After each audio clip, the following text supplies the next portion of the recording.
सोना नैहरे में छठी करली, छठी माई के व्रत करली।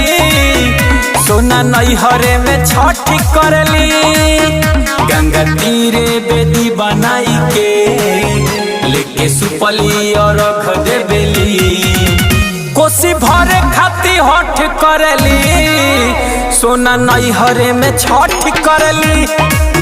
छठी माई के व्रत करली, सोना नैहरे में छठ करली।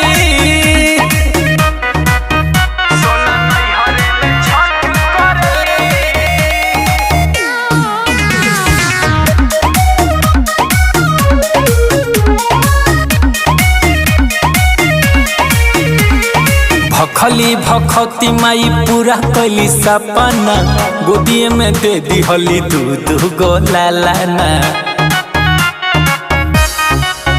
जोड़ा कोसी धनी भरत बाड़ी हो, भरत छठी मैया के करत बाड़ी हो।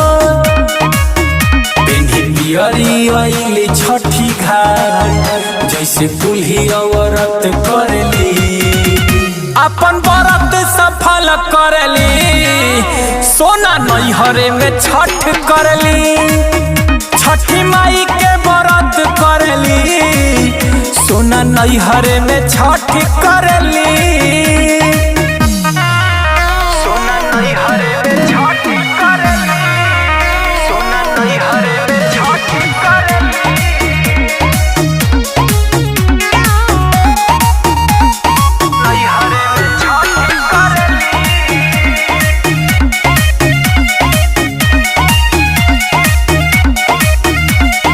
दौरा उठा के चली अइली छठी घाट पर, सगर ध्यान लौले बाड़ी पूजा पाठ पर।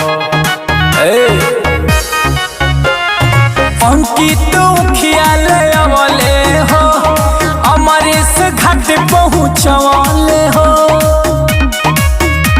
तो सब जानकार लागली, पूजा पाठ ना गलत करली।